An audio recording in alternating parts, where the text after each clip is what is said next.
Here is my memory box that I bought at Michael's, and I know it was on sale, and I also had a coupon, so I actually paid like $20 for this, I think, and it's pretty big.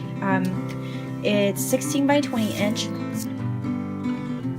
It has some good depth to it. We had a Mexican and Filipino Catholic wedding, and there's a lot of traditions that go into that. So with the Filipino tradition, there's a veil that is put over the bride and the groom, and this is the veil that I got from one of our sponsors or godparents. So I'm gonna incorporate these things that we got from them. And we also got this unity cord that is so gorgeous. I just can't get over how pretty it is. So I want to display these instead of keeping them in their boxes. We also got these coins that are actually both a Filipino and Mexican tradition in the Catholic ceremonies. And again, they're just so pretty. I can't keep them boxed up. We got our Bible and rosary, but the Bible's too heavy and it's too big, so I'm not going to be putting that in this box. But I am going to display the rosary in it. I have this tradition in the Mexican culture where we actually do an offering to the Virgin Mary. Fresh bouquet of flowers, which this was made for us by our sponsors for that as well. I also want to include our wedding invitation. I'm going to also include my wedding veil. Okay, I'm also going to include my garter. I actually made this. I sewed this myself.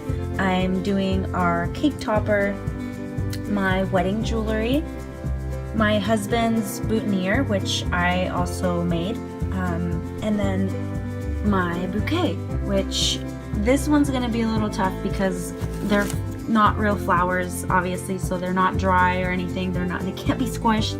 I mean, they can, but it's a little tough, so I don't know. We'll see how I do with this one. As you can see, the boutonniere matches with the bouquet. I actually really like it, not just because I made it, but I'm kind of proud of my DIY projects. But all right, well, we'll see how we can get all this stuff to fit in the box. I forgot to record while I was doing this, but I just took my wedding veil and I pinned it around the back of the box, and then I also just pinned the garter belt on the corner. So I just put the pins through the veil and into the cushion. So what I did on this part was I took the traditional Filipino veil and I placed it on the bottom of the box. What I did is that I pinned it so it wouldn't unfold once I hang it up. So the easiest thing for me was to just put my unity cord across the bottom of the box as well. So I just placed it on top of the veil. So I took my coin box and took the coins out and placed all of these in the corner of the box. And so I just put it at an angle so you could actually see it from the outside.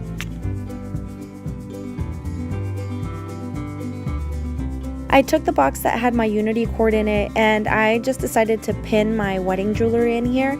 I thought that the I thought that the black velvet look gave it a really pretty look. And so it's, everything is white and bright and just light colors. So I thought this black just gave it a little bit of a pop. So I just played around with the layout of these. I didn't really have a plan of how I was going to do it. So you just have to play around with it and see what looks nice to you.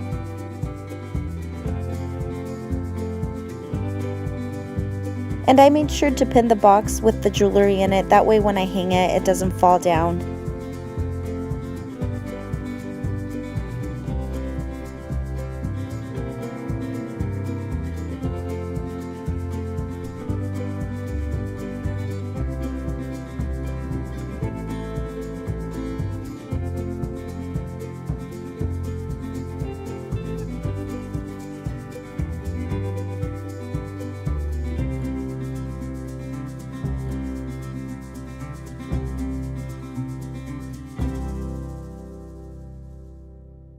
This was the tricky part just because of the bulkiness of the bouquet, but as I went around, I just started latching it so it would give it a tight feel.